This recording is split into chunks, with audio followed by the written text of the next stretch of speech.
Ladies and gentlemen, good day and welcome to the Polycab India Limited Q4 FY25 earnings conference call. As a reminder, all participant lines will be in the listen-only mode, and there will be an opportunity for you to ask questions after the presentation concludes. Should you need assistance during this conference call, please signal an operator by pressing star then zero on your touch-tone phone. Please note that this conference is being recorded. I now hand the conference over to Mr. Gandharv Tongia, Executive Director and Chief Financial Officer, Polycab India Limited. Thank you, and over to you, sir. Thank you, Operator. Good afternoon, everyone. Thank you for joining us. I hope all of you are staying healthy and safe.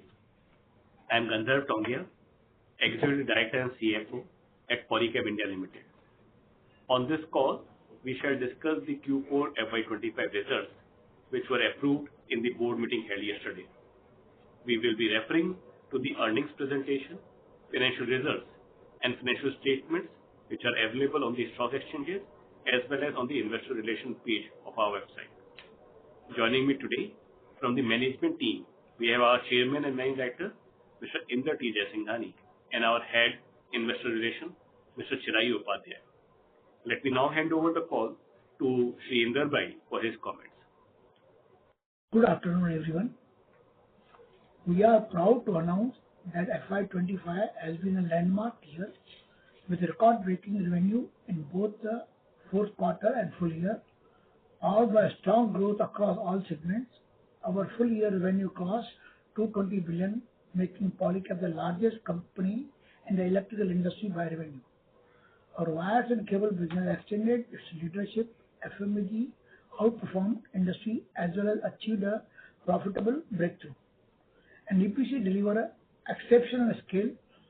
This helped us register a robust revenue and the profitability growth with PAT crossing a 20 billion mark. Reforming our position as the most profitable company in the electrical industries for a third consecutive year, with powerful industry tailwind, strong demand outlook, and our transforming agenda under Project Spring. We are energizing and ready to unlock the next phase of sustainable industry leader growth. With this, I would request Gandharv to give you the flavor of the macro environment. Thank you, Inder Bhai. Since February this year, we have witnessed a sharp escalation in global trade tensions. What began as targeted U.S. tariffs has quickly broadened into sweeping measures, prompting swift retaliation from key trading partners. By early April, tariffs were nearly across the board. This rise in trade barriers and the resulting policy uncertainty are already taking a toll. The IMF has revised global growth projections downward, 2.8% for 2025 and 3% for 2026, from the earlier estimate of 3.3% for both the years. Advanced economies will bear the brunt, with the US now expected to grow at just 1.8% and the EU area at a mere 0.8%. Even emerging markets, longer engines of global growth, are not immune. China, in particular, faces significant downgrades. Despite these global challenges, India's growth story remains fundamentally strong. Our structural drivers, an expanding workforce, rapid digitization, and a resilient domestic economy are laying the foundation for sustained growth. Unlike many others, we are relatively insulated from global tariff actions, and we have acted decisively. The Reserve Bank has already cut interest rate by 50 basis points, with further easing likely. Momentum on the ground is real. Digital payments are surging. Industrial production is picking up, and auto sales are recovering. In March, industrial output grew 3% year-on-year, and infrastructure goods surged nearly 9%, the highest in 17 months. PMIs for both manufacturing and services remain firmly in expansion, reflecting robust business activity. Inflation is softening. CPI in March hit a 67-month low at 3.34%, and core inflation remains contained. Aside from gold and silver-linked categories, real estate is booming, reaching a decadal high last year.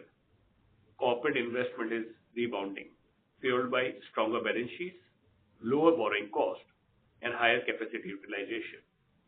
Government capital expenditure and resilient service exports are also adding momentum. So while the world faces uncertainty, India stands out. We are not without challenges, but our fundamentals are strong, our policies are proactive, and our resilience is proven. Let us stay focused on the long-term opportunity and not just short-term noise. I would now hand over to Chirayu to take you through the financial performance for the quarter and the year. Thank you, Gandhar. Let me now draw your attention to slide 4 of the earnings presentation. For the quarter ended 31st March 2025, we are pleased to report that the consolidated revenue grew by a strong 25% year-on-year, supported by robust performance across all business segments. Our EBITDA grew by 35% year-on-year, outpacing revenue growth, resulting in a 110 basis points improvement in EBITDA margins, which stood at 14.7% for the quarter. This margin expansion was driven primarily by a profitable turnaround in our FMEG business, which has been the result of sustained strategic investments, and improved margins in the EPC business, supported by a low base and better execution discipline. On a sequential basis, EBITDA margins expanded by approximately 90 basis points, largely on account of margin improvement in both wires and cables and FMEG business. In wires and cables, improved operating leverage contributed meaningfully, while FMEG benefited from a richer product mix and better absorption of fixed costs. At the PAT level, the company delivered its highest ever quarterly PAT of rupees 7.3 billion, registering a strong 33% year-on-year growth. Our PAT margins improved by approximately 60 basis points year-on-year, reaching 10.5%. Finance costs for the quarter stood at rupees 325 million, while other income came in at rupees 481 million. For a detailed breakdown of these line items, I would encourage you to refer to slide 27 of the presentation. We continue to maintain a healthy balance sheet with a net cash position of rupees 24.6 billion. Our working capital cycle improved to 49 days in quarter 4 of FY25, primarily due to a temporary reduction in inventory days, as some of the raw material purchases are currently in transit. On a normalized basis, we expect the working capital cycle to return to a long-term steady range of 50 to 55 days. CapEx for the quarter stood at rupees 1.3 billion, taking our total capital expenditure for FY25 to rupees 9.6 billion, which is well aligned with our guidance. Turning to our full year performance for FY25, I am proud to share that Polycab has delivered its highest ever revenue, EBITDA and PAT in the company's history. Revenue crossed the rupees 220 billion milestone, growing 24% year-on-year. EBITDA grew by 19% with a full year margin of 13.2%. PAT grew by 13% year-on-year, surpassing the rupees 20 billion mark. This performance not only reflects our financial strength, but also solidifies Polycab's position as the most profitable company in the electrical industry for the third consecutive year. Moreover, with this performance, we have now become the largest company in the Indian electrical industry by revenue, a significant milestone for all of us. Moving on to slide number 5. We are pleased to report continued market share gains despite operating off an already high base. Our domestic wires and cables organized market share has grown to 26 to 27%, up meaningfully from 18 to 19% in FY19 and a step ahead from 25 to 26% in FY24. This speaks volume about our consistent execution and ability to lead the industry with innovation and scale. FY25 also marked a key inflection in terms of capital investment. For the first time in our history, annual capex reached almost rupees 10 billion, underscoring our long-term commitment to growth. We remain on track with our Project Spring capex roadmap of 60 to 80 billion rupees over the next 5 years, which will power our capabilities, scale, and innovation. We have further strengthened our balance sheet with net cash increasing to rupees 24.6 billion, reflecting continued focus on efficient cash flow management. In line with our capital allocation priorities, we have proposed a dividend of rupees 35 per share, resulting in a dividend payout ratio of 26.3%. This is a step forward towards our Project Spring target of 30% payout by FY30.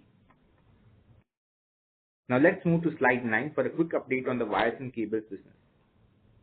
The wires and cables segment delivered 22% year-on-year growth during the quarter. Within this, the domestic business recorded an impressive 27% year-on-year growth, fueled by continued momentum in infrastructure, housing, and industrial investment, as also reflected in the macro commentary. Notably, domestically, cables outpaced wires in terms of year-on-year growth this quarter, while the opposite was true for sequential basis. Both distribution and institutional channels showed healthy growth. Regionally, the West led the performance, followed by the South, North, and East, underscoring our pan-India presence and reach. As highlighted on slide 11, our products continue to contribute meaningfully to nation-building efforts across sectors such as renewable energy, metro rail, data centers, and manufacturing. Our international business witnessed a temporary dip during the quarter due to the rollover of a large order into the next quarter. That said, we remain optimistic about the outlook. With a healthy order book and favorable demand trends, we anticipate strong growth going forward. I would also like to highlight that we have now expanded our global footprint to 84 countries, up from over 50 in FY21, reflecting our growing global ambition.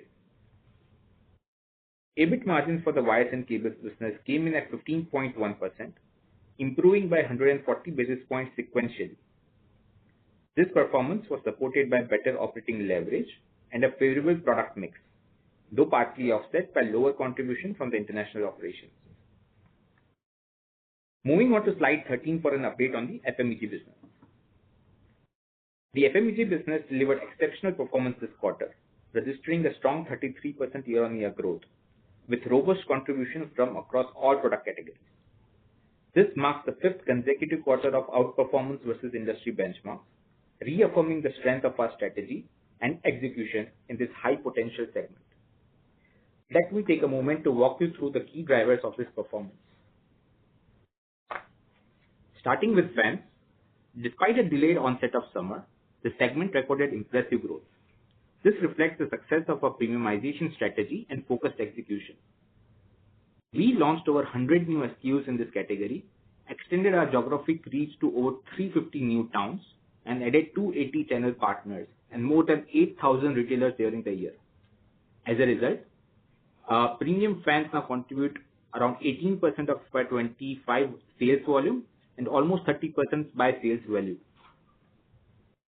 In the lighting and luminaries business, we sustained our growth momentum of last quarter, even amidst continued pricing deflation.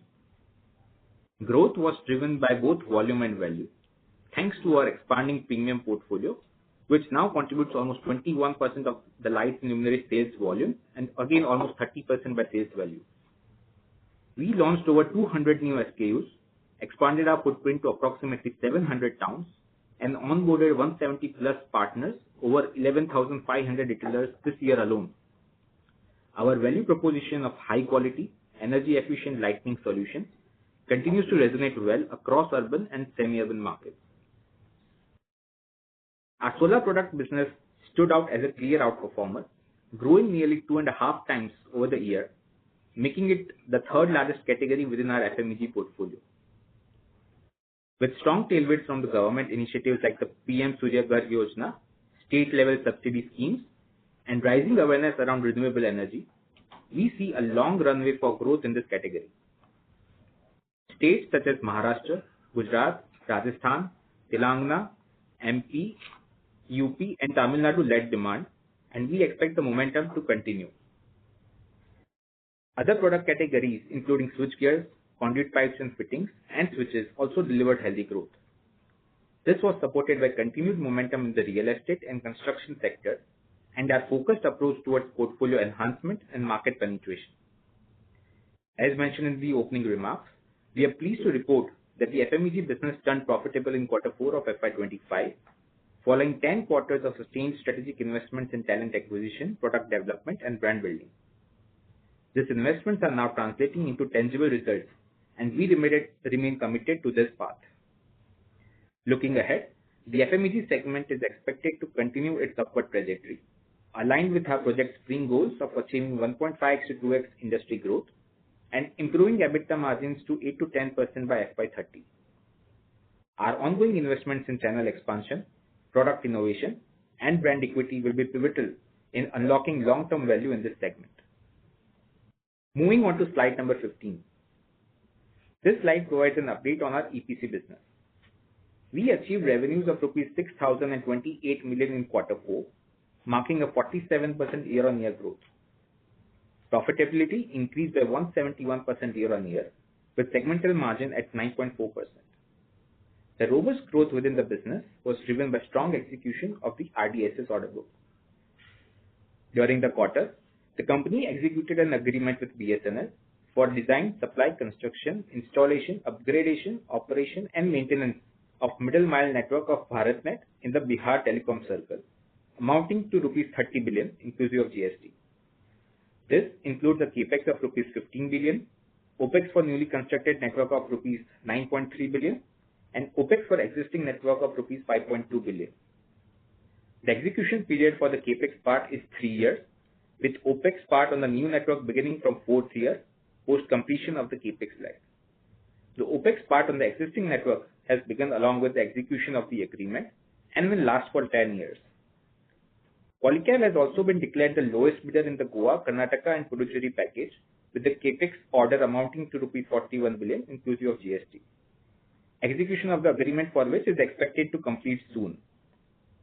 Our open order book in the EPC business stands at around rupees 70 billion as at end of March 31, 2025.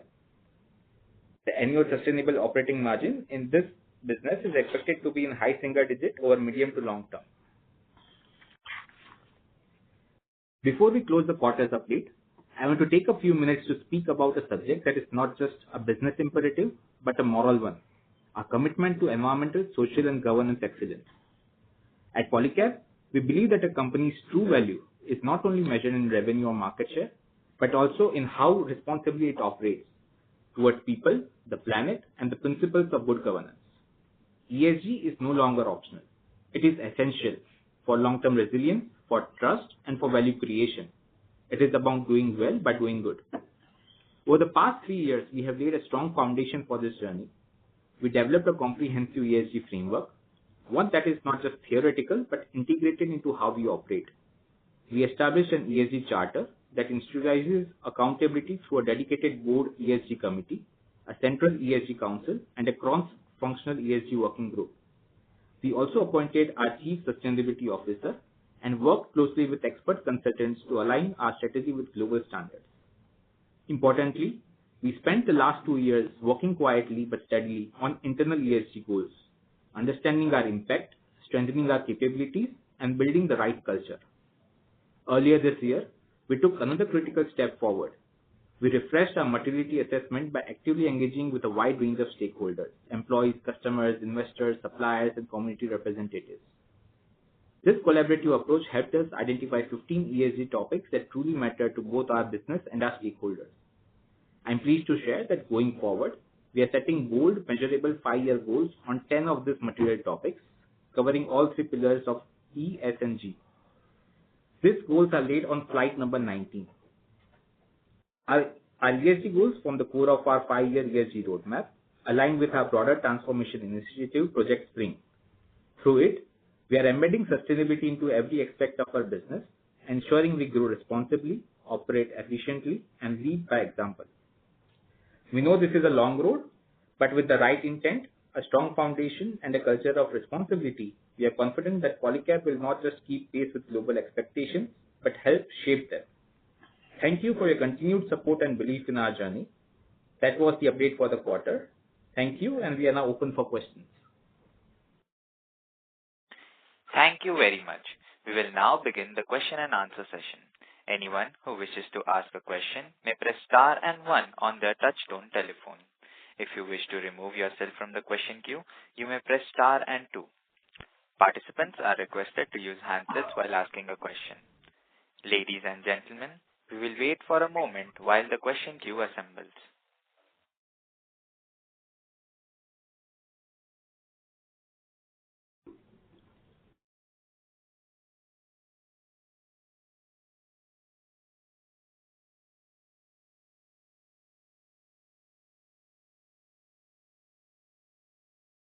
The first question is from the line of Sonali Salgaonkar from Jefferies. Please go ahead. So thank you for the opportunity and congratulations on a great set of numbers. So my first question is on the domestic cable and wire segment. So it seems to have grown at a very strong rate of 27% year on year. Could you quantify how much of that is volume growth and how much of that is value? And within that also, possibly if split between cables and wires. Thanks a lot, Sonali. As far as domestic performance is concerned, it has been again one of the best quarters that we have seen. This is something which generally plays out that quarter 4 we see a good pickup in demand, and this is something that actually played out. As far as the mix of value versus volume is concerned, the volume growth within the domestic cables and wires for the quarter year on year was around mid-teens, and the remaining obviously came from the value part. Between that, the cables grew faster than wires, so cables was a bit higher in the higher teens range, and volume growth for wires was in high single digits.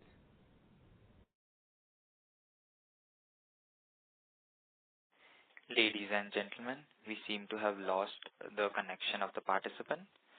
The next question is from the line of Achal Lohade from Nuvama Institutional Equities. Please go ahead. Yeah, good morning, team. Thank you for the opportunity. Congratulations for great set of earnings. Just to extend on the previous question, if you could also give in the similar fashion for FY25, and if you could remind us for FY24. I'm just trying to see, what has been the volume growth trend for last couple of years overall in the domestic market and also between cables and wires. Sure, Achal. So if you look at the entire year's performance, again the volume growth for the cables and wires business has been in around mid-teens. Cables has obviously grown a bit higher, and volume growth for wires is again in single digits, high single digits. This is again in line with our guidance that we expect this market to grow between 1.5 to 2x of real GDP growth, and us to outperform over that. We have been able to do that consistently, and this year again we have been able to gain market share.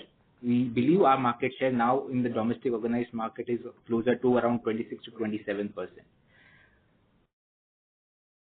And would you have, Chirayu, for FY24 also, the volume growth for cables, wires, and overall in the domestic business?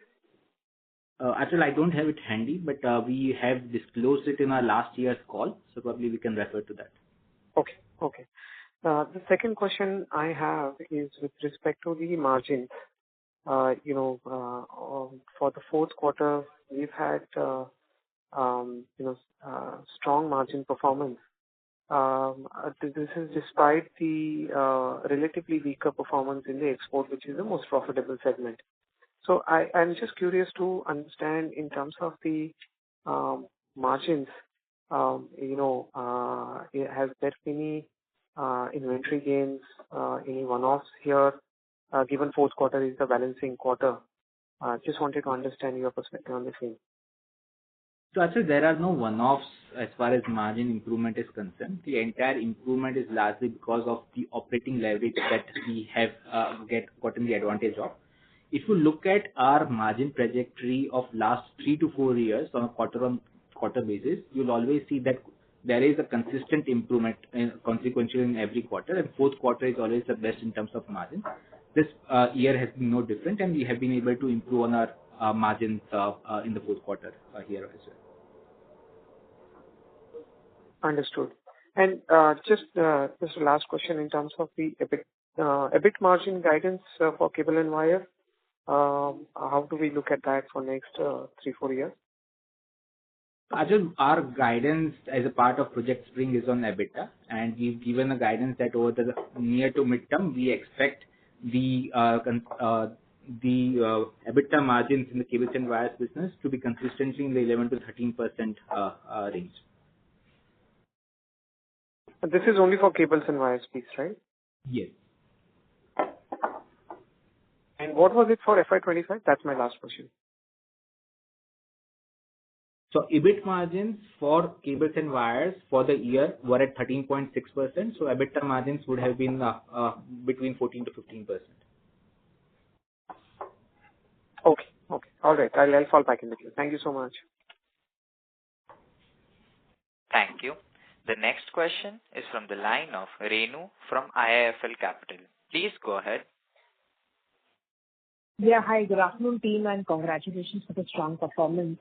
My first question is just to understand the 100 basis margin expansion that we have suggested in the cables and wires. Is it regionally driven or broad-based, and the key drivers here would be GTM and portfolio expansion or anything else? That's the first question. Sure. So the margin expansion that we have seen in cables and wires is on a sequential basis from Q3 to Q4. That expansion is a bit because of the operating leverage as well as because of the change in product mix. So as I referred to in my initial comments, while on a year-on-year basis, cables has outperformed wires. But if you look at the sequential performance, Q4 over Q3, wires has grown faster than cables. And obviously, since wires is a better margin business, it has also contributed in the sequential improvement of margin. Yes, our international business, not relatively doing well, has taken a bit of sheen of that improvement that we saw. But the larger reason is because of these two reasons. Got it. And the market share also resultant of GTM and regional approach or anything else? So that is a continuous work in progress. It will obviously would have contributed in the improvement, but as I was mentioning, the larger part of the improvement would have been because of the operating leverage and change in product mix. Incrementally, if you look at a longer term period, maybe over a period of 1 year, 2 years, 3 years, the other initiatives will definitely contribute much more meaningfully as far as margin improvement is concerned. Got it. The second question here is on the solar portfolio, which is now the third largest category within the FMEG. So what is Polycab's value proposition here and our GTM strategy? Is it entirely through system integrators, EPC contractors, or we have direct revenues here from the end market? And also, what are the plans for backward investment in manufacturing for this category? So, Renu, largely we sell solar inverters in that portfolio. Over here, we don't manufacture it in-house. We outsource the manufacturing and then sell it to the end customers. As of now, there are no plans of setting up an in-house manufacturing, so we'll continue with this model.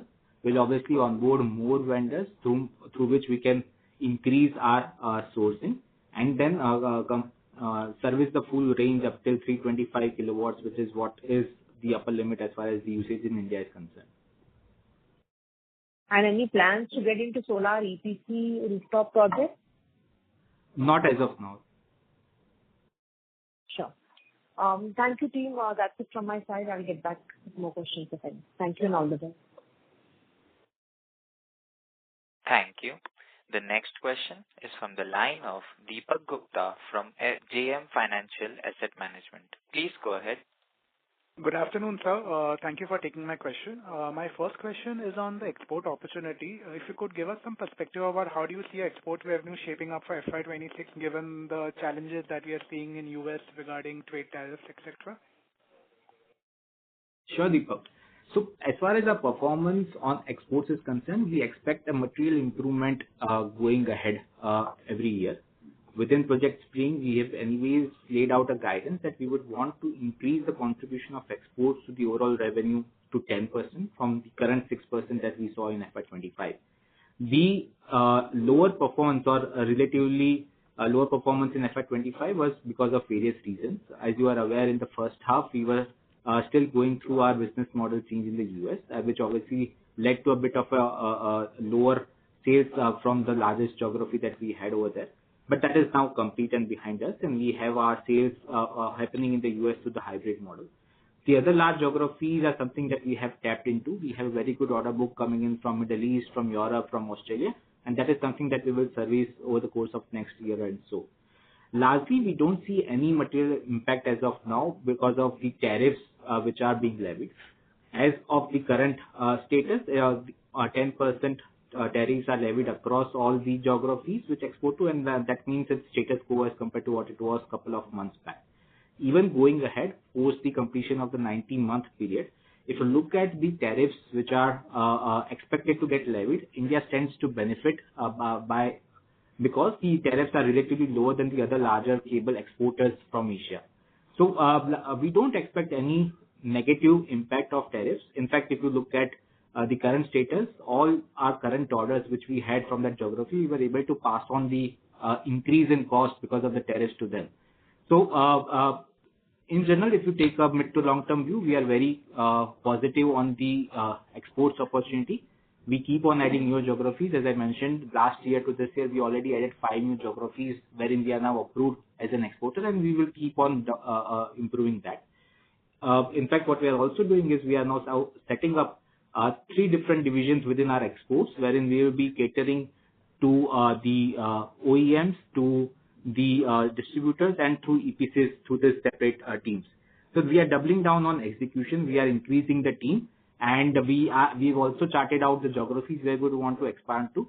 In each geographies, we have a list of the EPC contractors as well as the end clients where we would want to increase our sales to and increase our throughput from the existing clients as well. So we are very confident that we should see very good growth in exports going ahead, and we should be able to achieve the FY30 target that we have taken within Project Spring. So therefore, would it be right to assume that your EBITDA margins for full year, which is at 13.2%, can only improve from here going onwards, given the fact that export share will be increasing in your overall proportion of sales? So Deepak, there are multiple variables at play.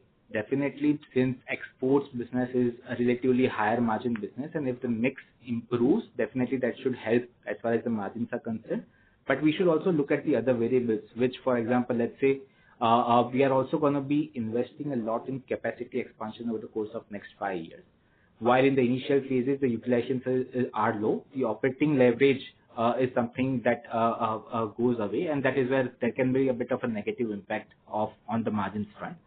The other impact can be because at a company level, we will have to be investing a lot in advertising and promotion for our B2C business.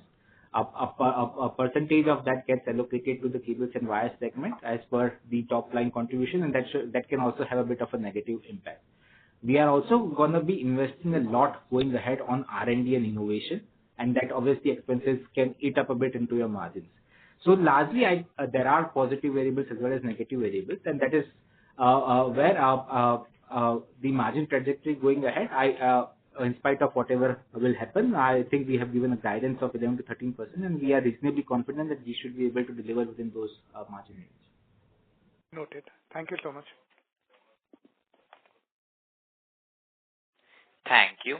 The next question is from the line of Sonali Sargaonkar from Jefferies India. Please go ahead. So thank you for the follow-up opportunity, and sorry I dropped off. My line got disconnected earlier. So my second question is, any pricing actions you have taken in the wake of copper, movement YTD, and also thirdly on the FMEG.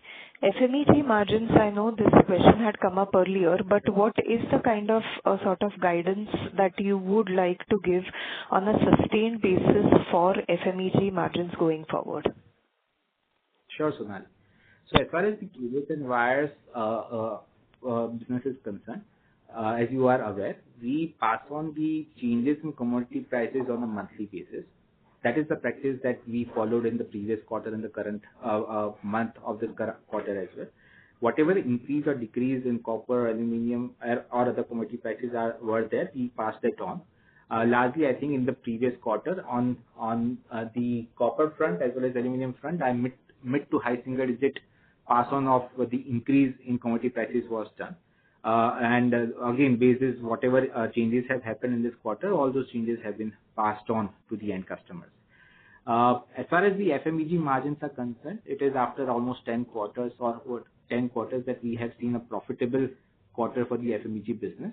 This is a result of all the initiatives that we've been taking, wherein we have been able to improve the utilization of our manufacturing plants and hence receive a benefit of operating leverage.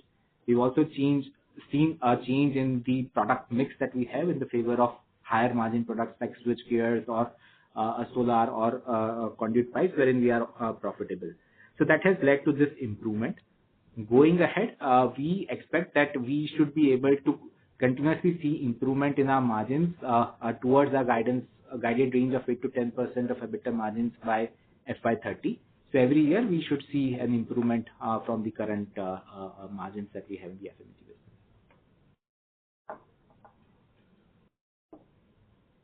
Ladies and gentlemen, the next question is from the line of Akshay Gatani from UBS. Please go ahead. Hey, hi, Chirag. Thanks for the opportunity. My question is on the export front. I wanted to understand the profile of what kind of cables are going in the export. Like, are these more of a specialized cables or normal power cable? Trying to understand like end user industry exposure in the exports market. Sure, Akshay.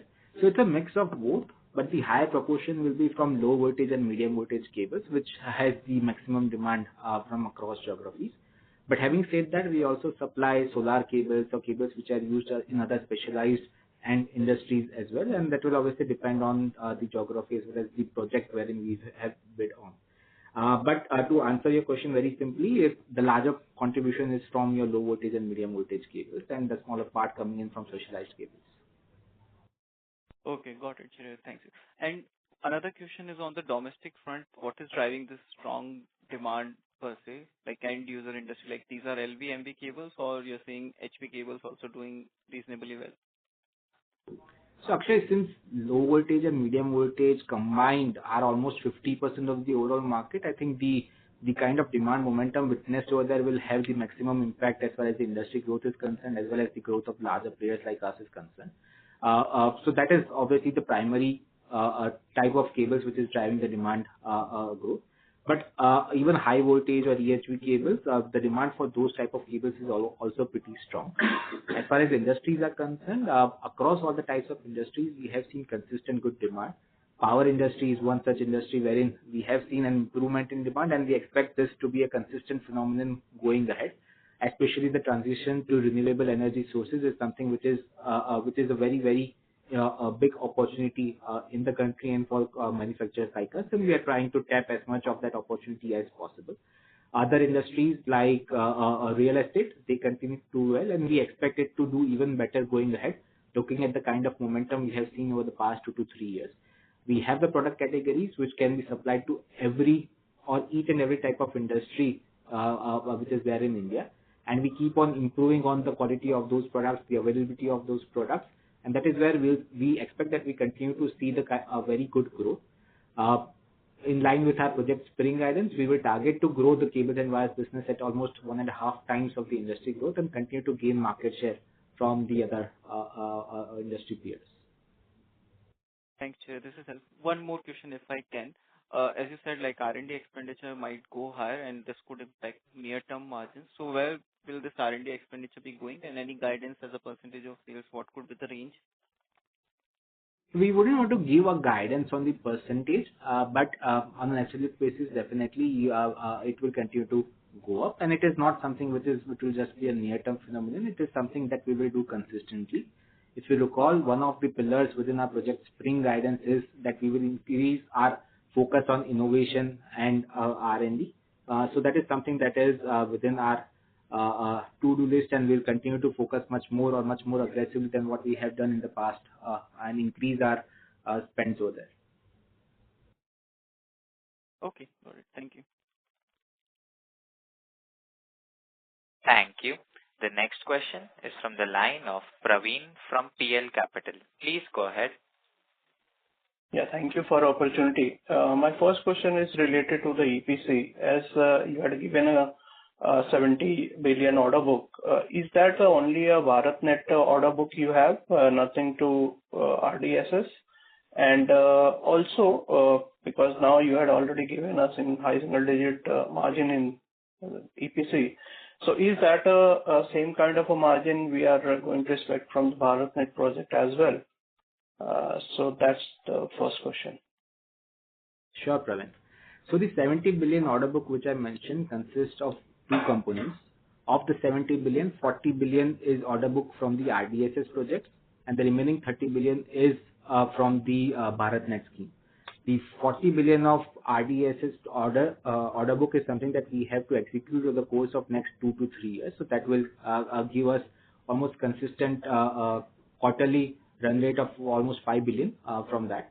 And the BharatNet order book is from the Bihar order that we have won, wherein the execution period is for 3 years of the capex part, which is roughly 15 billion, and the remaining is something which is an opex part and which will be accrued over a period of 10 years after the completion of the capex period. Okay, that's helpful. Second question is related to the advertisement that has a down this quarter. So if you can give what is the normalized number the way forward we can see, and why that's down significantly, 24% down in this quarter. So couple of reasons, Praveen, over there. One of them is that generally in Q4 you do advertisement before the summer season, and largely it's for the fans portfolio. As you're aware, this time the summer season is a bit delayed, and that is where our spends on EMP were also a bit delayed. We have started doing more on that front from April onwards, and that is probably where you see that cost getting reflected in Q1 of FY26. The second thing is we are also utilizing different mediums this time around.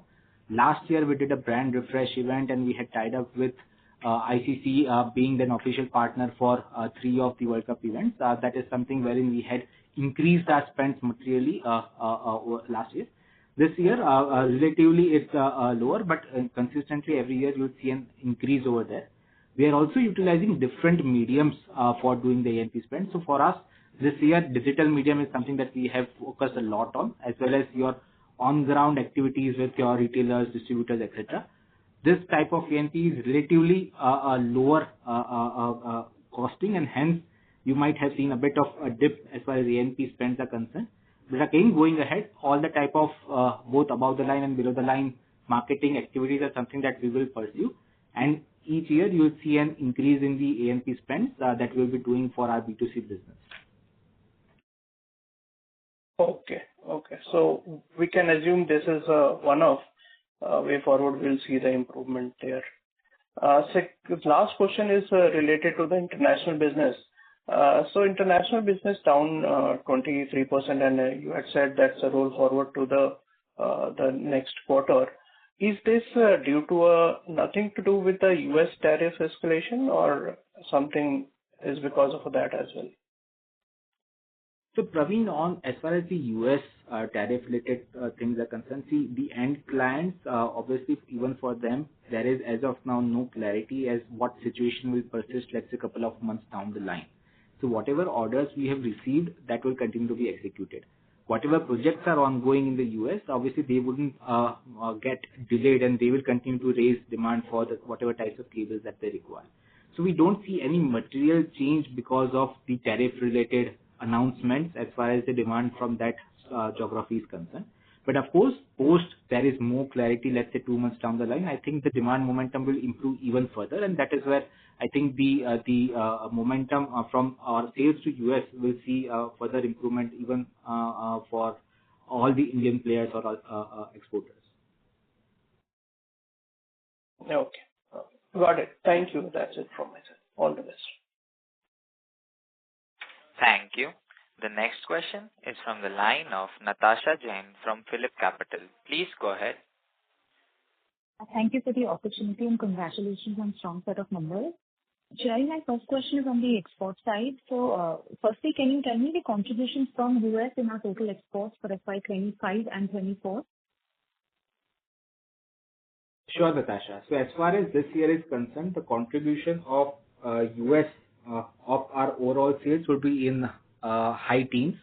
Last year it was very close to 40%. This you are saying share of total exports, right? Total exports, yes. Okay. And now that you're transitioning and you said you've completed the transition process from B2B to B2C, and given that we're sitting at a low base where, when U.S. is concerned and that market is strongest for us, can we expect a very strong bounce back in the U.S. export? So Natasha, as I just mentioned to Praveen, there is a bit of an uncertainty because of the tariff-related announcements, probably, and hopefully it should get resolved very soon in the next couple of months. And then I think we believe there should be a much better improved momentum as far as sales to US is concerned. So as of now, while obviously the improvement will be there because of our business mix getting, business model getting stabilized, but I think much better momentum can be witnessed only after the entire tariff-related changes are implemented. Understood.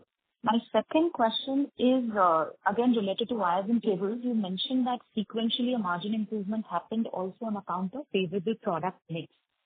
So can you just throw some light as to what kind of product mix did we change in wires and cables that led to margin improvement? So again, Natasha, I mentioned previously that if you look at sequential quarter, Q3 and Q4, wires have done relatively better compared to cables, and since wires are of better margins, that led to an improvement in the margins of cables and wires segment. Got it. So it's just more selling of wires and not really value-added products within any wires or cables category, right? So there would have been an improvement because of that as well, but it won't be something which will be material in nature, or so the largest improvement will be because of wires versus cables mix. Got it. And one last question. Your FMEG top line is definitely very strong, but like you mentioned, the season's kind of moderated and further rains could dampen the cooling season for this year. Can you tell us how is the secondary movement in the channel for your product specifically? Natasha, we keep on receiving the benefits of all the execution steps that we've been taking. Of course, the delayed summer is something that might have a bit of an impact as far as fan sales are concerned, but we have 5 other product categories which are also delivering very well. We have seen very good momentum on those product categories even in this quarter, in the month that has gone by, and we don't expect there should be any material impact on their sales because of whatsoever reason. So, I mean, on the fans sales, we'll definitely have to see how the season pans out and the demand pans out. But otherwise, we don't expect the overall FMEG top line to be impacted as much on a yearly basis just because of whatever is happening right now in this month or quarter. Understood. Thank you so much. Thank you. The next question is from the line of Aditya Bhartia from Investec. Please go ahead. Hi, good afternoon, sir. How are you? To start with just a clarification, this 11 to 13% margin guidance that you have given is at the EBITDA level and not at the EBIT level. Is my understanding correct? That's right, Aditya. Given that we are having 14 to 15% kind of a margin this year, why are we kind of building in such a sharp decline in margins going forward? Is it just that we are being very conservative and actual margins are likely to be much higher than this guidance? So Aditya, if you see how we have performed historically, our performance has always been, and thanks to various reasons for that, but we've been able to outperform our guidance. On the longer term basis, we always believe that 11 to 13% of EBITDA margin is something that can be consistently achieved in the cables and wires business, and hence when we comment on guidance, we always give that something that is achievable by us. In the near term or in the longer term, wherever opportunity arises, and if there is a possibility that we can improve upon those margins through various reasons, maybe improving in the product mix or the various types of business mix, obviously we'll go for that. But longer term guidance for us will always be the 11 to 13% of EBITDA margins, which we believe is the sustainable margin range for the cables and wires business. Understood. Sure. My second question is, just wanted to understand how relevant is power generation and power transmission and distribution related demand for us, and within power generation, if you could also split, in case it's possible, between thermal and renewable. what proportion of our revenues is likely to be coming from cables that are supplied to these segments? So, Aditya, it will be very difficult for us to quantify which industry is exactly contributing to what kind of demand for us, since most of our sales are through distributors. But definitely based on the kind of feedback that we are getting from various channel partners, we definitely know that this sector is something which is contributing very meaningfully as far as our sales are concerned. We are very actively present in power generation and distribution, wherein your low voltage and medium voltage cables are required, and hence we are a big player over there. Power transmission is something wherein as of now our presence is very limited, but within a few quarters time we should be able to start participating in that opportunity as well. So with the power sector expected to do very well over the next 3 to 4 years, we believe we should be in a very good position to take advantage of that opportunity and continue to grow our cables business through that. And just a related question to that, because a lot of orders that have gotten awarded, let's say on power generation side, especially on the thermal side, will start seeing execution in the next few years. So is it that we have already started seeing the benefit of that, or bulk of that benefit is yet to flow through to us? So I think, Aditya, this is going to be a consistent trend for the next many years. It is not something which is already behind us. We have seen an improvement as far as sales to the power generation side is concerned, but this is something that will continue at least for the next few years.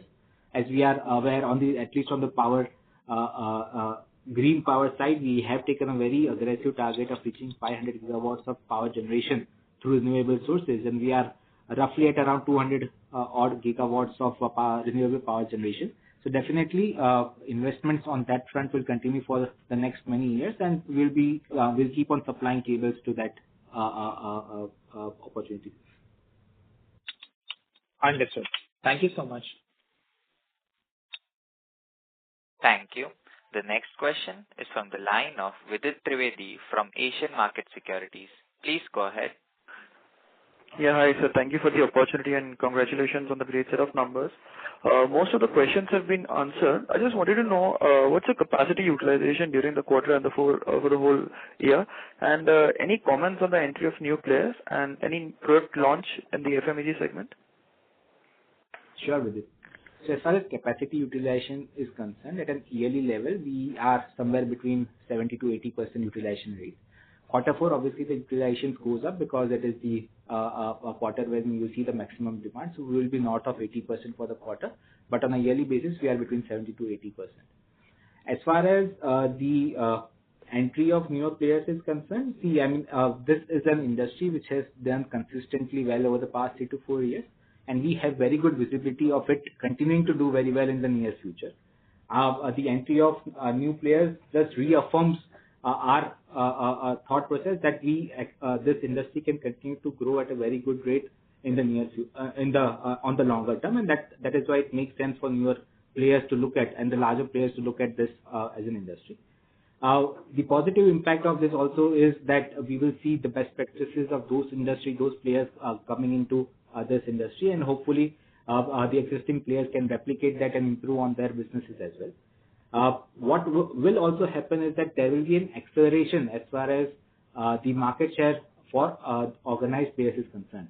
We still have a very large unorganized market in this sector, and with newer players, larger players, organized players coming in, and a lot of improvement as far as the end customer is concerned and their demand for better quality products is concerned, this will all lead to much better acceleration as far as market share gains for organized players is concerned.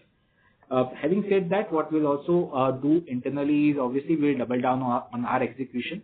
That is something which is a part of our Project Spring guidance. We have the experience of Project Leap with us. We know how to do the execution on the ground. Within Project Spring, there are multiple areas of focus that we have charted out for us. We are looking out capturing the various white spaces which are still there within the country. We are also working very deeply with our distributors so as to help them generate much more business. We will help them generate more leads so that they can reach those demand centers that can supply products to those geographies or to sectors where probably they are not as much present right now. On the institutional sales front, we are also setting up 5 different verticals, which will be focusing on 5 different sectors which are generating the demand. And that will allow us to not lose a single opportunity as far as all those sectors are concerned. So all of this are in place, and we expect that for larger players like us with established brand, established product portfolio, we will continue to see very good demand, and we expect to continue to gain market share, much aligned with our project space guidance. Thanks a lot, sir. That was helpful. Any new product launches in the FMEG segment? No, we are not looking at any new product launches in the near future. Thanks a lot, sir. That's it. All the best. Thank you. The next question is from the line of Srinidhi Kalekar from HSBC. Please go ahead. Yeah, hi. Thank you for the opportunity. Chirayu, may I ask how much of your business in financial year 25 came from RDSS related projects, both cable supply as well as EPC? So on the EPC front, Srinidhi, you can assume the entire sales, largely the entire sales that we did for the year was from the RDSS project scheme related awards.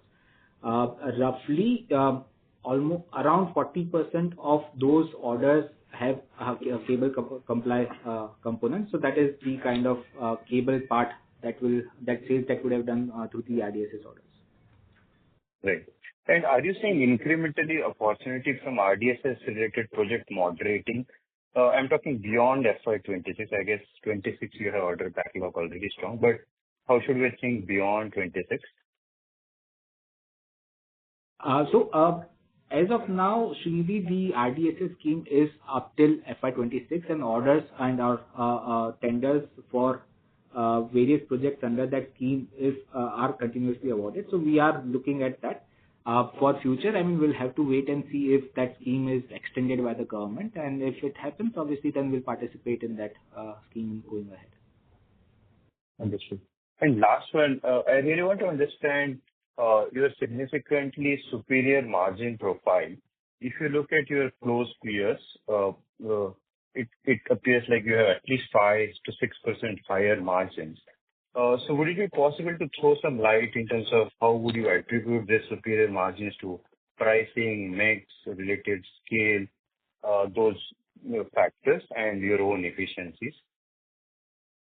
Srinidhi, I am assuming you are referring to the entire cables and wires segment over here. So if I just look at your cable margins, cable and wire margin versus number 2 player, number 3 player, number 4 player, it appears your 5 percentage point margin higher on EBITDA. I want to understand how would you internally think, is it how much is pricing there, how much is mix there, how much is scale related, procurement efficiencies, those kind of, how would you attribute that? So Srinidhi, it will be a mix of all the reasons that you've mentioned. Definitely, one of the reasons is the business mix that we have, cables versus wires, and the margins that we make on those products. The pricing of our products is relatively higher as compared to the other players in the industry, about 2 to 3% on the cable side, 4 to 5% on the wire side, and that definitely helps as far as margin improvement is concerned. The other thing is, even on our exports business, the margins that we make are relatively much superior as compared to what our peers make on their exports business. So that definitely helps. The other part is also the mix within the domestic cables. So HDC versus LDC cables. LDC cables is a better margin business, and we have a relatively better mix of those product sales within our domestic cable sales, and that also helps us in terms of the relatively superior margin that we make in the cables and wire segment. Understood. This is really helpful. Thank you for answering my questions and all the very best. Thank you. We will take that as the last question. I would now like to hand the conference over to Mr. Gandharv Tongia for closing comments. Thanks a lot, everyone, for attending the call, and thanks a lot for supporting us in our growth journey. We hope you will be working continuously together going ahead. At the company level, we are very confident of the continued long-term growth which is possible in this industry and the kind of growth that we are targeting for the company. and we'll be very happy if we'll take this journey together. Thanks a lot, and take care. On behalf of Polycab India Limited, that concludes this conference. Thank you for joining us, and you may now disconnect your lines.